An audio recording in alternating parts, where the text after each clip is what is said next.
ఉమ్మడి ఆదిలాబాద్ జిల్లాలో భానుడి ప్రతాపానికి జనం ఉక్కిరిబిక్కిరవుతున్నారు. పెరుగుతున్న ఉష్ణోగ్రతలతో మధ్యాహ్నం వేళ మరింత అల్లాడుతున్నారు. బయటకొచ్చేందుకు జంకుతున్నారు. మరోవైపు ఎండల తీవ్రతతో పెట్రోల్ బంకుల్లో కూలర్లు ఏర్పాటు చేశారు. ఇదే అంశానికి సంబంధించి మా ప్రతినిధి సారంగపాణి మరింత సమాచారాన్ని అందిస్తారు.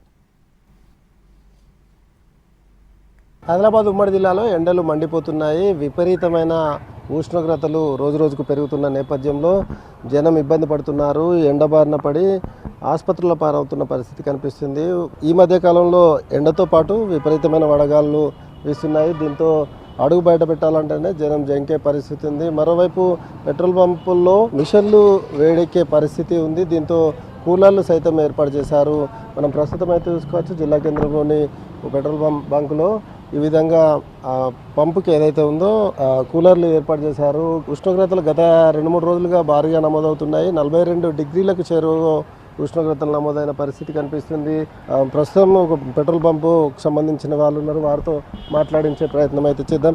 ఏంటి సార్, అంటే మధ్యాహ్నం అయితే మిషన్లు హీట్ ఎక్కుతున్నాయా కూలర్లు? ఏప్రిల్ నెల కానీ మే నెల కానీ ఏప్రిల్ నెల నుంచి స్టార్ట్ అవుతుంది. ఈ టెంపరేచర్కి కొంచెం పెట్రోల్ అన్నది డిస్పెన్సర్ యూనిట్లు కొంచెం మొరాయిస్తాయి. ఈ టెంపరేచర్ అవి డిస్పెన్సర్ యూనిట్లు కూడా తట్టుకోలేవు, కొన్ని కంపెనీస్కి చెందినాయి. అట్లాంటప్పుడు మాకు ఇది కూలర్ పెడితే కానీ ప్రొడక్ట్ బయటకు రాదు. రాష్ట్ర వ్యాప్తంగా చూసుకుంటే మనకు ఆదిలాబాద్లోనే టెంపరేచర్ ఎక్కువ, వేరే దగ్గర మేబీ కూలర్లు అవసరం పడాయి. ఆదిలాబాద్లోనే కొంచెం ఇవి ఎక్కువ అవసరం పడతాయి. ఎందుకంటే ఈ 40 డిగ్రీస్ దాటింది అంటే కొంచెం పంపులు కూడా మొరాయిస్తూ ఉంటాయి, ఈ పని చేయదు, అవి పెట్రోల్ అనేది రాదు బయటికి. అందుకని సిఏలో ఇట్లా ఉంటుందా, వేరే వేరే ఏ కంపెనీ అయినా ఓకే, అదే పరిస్థితి. టెంపరేచర్ ఎక్కువ అయితే కొంచెం తట్టుకోలేదు, మొరాయిస్తాయి యూనిట్స్. ప్రస్తుతం అయితే చూసుకోవచ్చు, ఈ బంకుల్లో పంపులు మొరాయించకుండా ఉండడం కోసం ఈ విధంగా ఏర్పాటు చేసినట్టుగానైతే చెప్తున్నారు.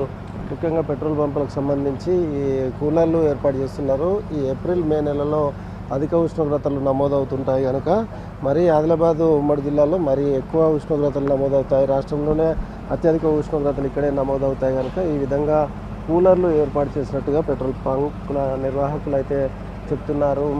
గడిచిన కొద్ది రోజులుగా చూసుకున్నట్లయితే రికార్డు స్థాయిలో ఉష్ణోగ్రతలు నమోదవుతున్నాయి. ఇప్పుడు 42 డిగ్రీలకు చేరువ కావడంతో ఏదైతే జనం తగిన జాగ్రత్తలు తీసుకొని బయటకు రావాలని చెప్తున్నారు. దీంతోపాటు ఏదైతే శీతల పానీయాలు తీసుకోవడం, ఆ శరీరాన్ని రక్షించుకోవడం కోసం టవల్స్ కావచ్చు, లేకపోతే స్కార్ఫ్లు ఇవి కట్టుకొని బయటకు వెళ్తున్న సిచ్యువేషన్ కనిపిస్తుంది. అత్యవసర వేళల్లో కనుక మధ్యాహ్నం అయితే ఎవరు బయటకు వెళ్ళొద్దు, ఒకవేళ వెళ్తే కనుక తగిన జాగ్రత్తలు తీసుకోవాలని అధికారులు అయితే సూచిస్తున్నారు. ఇది ఆదిలాబాద్ ఉమ్మడి జిల్లాలో ఎండల తీవ్రతకు సంబంధించి